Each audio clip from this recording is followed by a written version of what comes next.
এজন্য রমজান দামি মাস, রমজান আলাদা বাপ, রমজান আলাদা, রমজান মুমিনের জন্য আলাদা। আল্লাহ তাআলা নিজ হাতে রমজানকে সাজিয়েছেন। আল্লাহ বলছে রমজান আমি সাজাইলাম, এই যে প্যান্ডেল আপনারা সাজাইছেন, তা আল্লাহ নিজে বলতেছে বান্দা, এক নম্বরে বিগত 11 মাসের সমস্ত হুকুম আহকাম যথারীতি বহাল থাকবে, যেটা যেমনে আছে, যেটা হালাল এখনো হালাল, যেটা হারাম এখনো হারাম, 5 ওয়াক্ত নামাজ সহ অন্যান্য বিধান এটাও চলমান। এক অতিরিক্ত আরো কিছু ইবাদত দিলাম। এক পুরা 1 মাস রোজা, পুরা মাস ইফতার, পুরা মাস সাহরি, পুরা মাস 20 রাকাত তারাবি। তাহলে এই সবগুলো নতুন ইবাদত, মানে রমজান উপলক্ষে নতুন সংযোজন, ঠিক কিনা বলেন? হ্যাঁ। ব্যবসায়ী সিজনে অতিরিক্ত মাল উঠায়। এখন কাপড় ব্যবসায়ীরা গিয়া দেখেন 40 লাখ 50 লাখ টাকার মাল আরো অতিরিক্ত উঠাইছে, কারণ তার এখন সিজন, তার এখন কি সিজন। তো আল্লাহ তাআলা বলে বান্দা রমজান আমার অসংখ্য অগণিত বান্দাকে জাহান্নাম থেকে মাফ করার সিজন, রমজান আমার জান্নাত দেওয়ার সিজন। এই জন্য আমি আরো আলাদা ইবাদত উঠাইলাম। এক রোজা উঠাইলাম, নতুন ইবাদত। ইফতার এটাও ইবাদত, সাহারি এটাও ইবাদত, 20 রাকাত তারাবি এটাও ইবাদত। রমজানের শেষ দশকে আরো ইবাদত উঠাইলাম, আরো মাল উঠাইলাম আমি। রমজানের শেষ দশক এতেকাফ, আল্লাহর ঘরের বিধান, এতেকাফ করা এটাও ইবাদত। রমজানের শেষ দশকের বেজর রাত্রিতে সবে কদরের তালাশ এটাও ইবাদত। বলেন আলহামদুলিল্লাহ। তাহলে আল্লাহ তাআলা 6টা বড় বড় নতুন ইবাদত দিছেন রমজানে। 1 নাম্বার রোজা, 2 ইফতার, 3 সাহরি, 4 20 রাকাত তারাবি, 5 এতেকাফ, 6 সবে কদর। এবার আল্লাহকে যদি বলেন আল্লাহ ইবাদত আগেরটির লগে আরো নতুন দিছেন বাড়াইয়া, নেকির কি অবস্থা, নেকি দিবেন কেমন? আল্লাহ বলতো সেটাও শোনো, আমি আল্লাহ আমার রাসূলের মাধ্যমে শুনাইছি, একটা নফল ইবাদত ফরজের সমান, একটা ফরজ 70টা ফরজের সমান। হ্যাঁ, এরপরে একজন রোজাদারকে ইফতার করাইবা 3টা পুরস্কার, গুনাহ মাফ, গুনাহ মাফ, জাহান্নাম থেকে মুক্তি, রোজাদারের সমপরিমাণ নেকি। নেকি বাহিরটা কেমনে সাজাইলাম? আল্লাহ বলে বাহিরটা সাজাইলাম হলো এই, জান্নাতের দরজা খুলে দিলাম, জাহান্নামের দরজা বন্ধ করে দিলাম, সব শয়তান এবং দুষ্ট জিন শেকলে বন্দি করে দিলাম, সব দিক বন্ধ কইরা 8 গাঁট বাইন্দা, দুয়ার খোলা শুধু একটা, সব দিক ক্লিয়ার, এদিক কোনো আন্দিয়া বাইরিবার জায়গা নাই, দরজা শুধু এইটা, এইটা দিয়া ঢুকবা, এটা দিয়া বাহির হইবা। আল্লাহ যেন বলছে পুরা মাস আমি আল্লাহ নেকিও বাড়ায় দিলাম, ইবাদতও বাড়ায় দিলাম, জাহান্নামের দরজা বন্ধ করলাম, শয়তানকে বন্দি করলাম, জান্নাতের দরজা খোলা রাখলাম।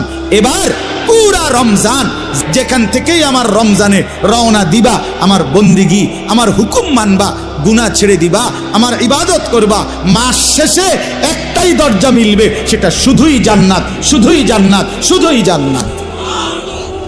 30 দিনের মাথায়, 29 দিনের মাথায় সব ইমানদার জান্নাতে ঢুকবে, কারণ দরজা তো খোলাই শুধু জান্নাতে। বুঝেন নাই কথা? তো আল্লাহ তাআলা বলেন বান্দা আমি ফরজ করেছি, এটা আমার ফরজ, রমজান রোজা তোমাদের উপরে ফরজ করা হলো। আল্লাহ বলেন ঘাবড়াইও না বান্দা, পারবা। হঠাৎ করে লাভ দিয়ে উঠতো না যে আমি 8টার থেকে 9টা বাজতেই নাস্তা দেরি হলে আমার মাথা গরম হয়ে যায়, হুজুর আমি পারতাম না। আল্লাহ বলে না, পারবা। তোমাদের পূর্বেও সমস্ত ইমানদার বান্দাকে আমি আল্লাহ এই রোজা ফরজ করেছিলাম, তারা যেহেতু পারছে তুমিও পারবা।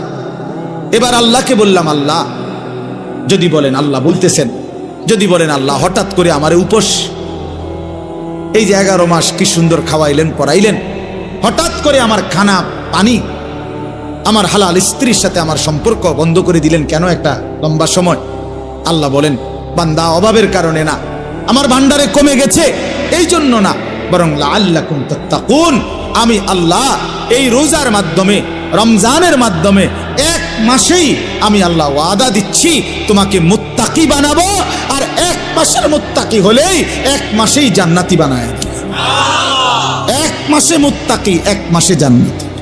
কোরআন শরীফের একটা আয়াত আছে, আয়াতে আল্লাহ জিজ্ঞেস করছে আমাদেরকে ফাবি আইয়ি হাদিসিম বাদাহু ইউমিনুন, এই প্রশ্নের উত্তর আপনারা দিবেন এখন। আল্লাহ বলছে বান্দা এই যে আমি মনে করো এক একটা কথা 89 বার বললাম, 80 বার, 82 বার আমি আল্লাহ নামাজের কথা বললাম। 23 বছর আমি কোরআন নাজিল করলাম, 30 পারা কোরআন নাজিল করলাম আমি আল্লাহ, আমার রসুলের কাছে নাজিল করলাম, শ্রেষ্ঠ ফেরেশতা দিয়ে নাজিল করলাম। আল্লাহ এবার জানতে চাইছে ফাবি আইয়ি হাদিসিম বাদাহু ইউমিনুন, আমার বান্দা বলো না এরপরে আমি আর কোন কিতাব নাজিল করিলে, এর চাইতে দামি আর কি নাজিল করিলে, এর চাইতে দামি আর কোন রাসূলের কাছে পাঠাইলে, এর চাইতে দামি আর কোন ফেরেশতা দিয়া পাঠাইলে। 23 বছর বলার পরে আর কত বছর বললে, 30 পারা কোরআন নাজিল করার পরে আর কত পারা নাজিল করিলে, 89 বার বলার পরে আর কতবার বললে, 82 বার বলার পরে আর কতবার বললে তুমি বান্দা বলো আমার কথা মেনে নিতা? বান্দা বলো না আমি আল্লাহ আর কি বললে, কেমনে বললে, আর কতবার বললে তুমি আমার কথা মেনে নিতা? অতএব বাপ যারা নামাজ পড়েন না, নওজোয়ান ভাই তোমরা যারা নামাজ পড়ো না, দোস্ত ইনসাফের সাথে এই রাত অন্ধকারে একাকী একটা মিনিটের জন্য হলো যদি মায়ের বুকের দুধ পান করে থাকো ভাইয়া, তো একবার হলো যদি মুসলমানের ঘরে জন্ম নিয়ে থাকো বন্ধু, একবার হলো ভাইবো যে তোমার আল্লাহ তোমার কাছে জানতে চাইছে যে বান্দা আমি আর কতবার বললে, আমি আর কত পারা নাজিল করিলে। আমি 23 বছর বলে গেলাম, 23 বছর বলার পরও যেহেতু হয় নাই, তুমি বলে দাও বান্দা আমি আল্লাহ আর কতবার বললে, কত বছর বললে তুমি আমাকে মেনে নিতা, আমার কথাগুলো মেনে নিতা? কি বলবে? হ্যাঁ কি জবাব দিবেন বলেন? জবাব দেন। বেনামাজি জবাব দেন, সুদখোর জবাব দেন, এই হারামখোর জবাব দেন, বলেন।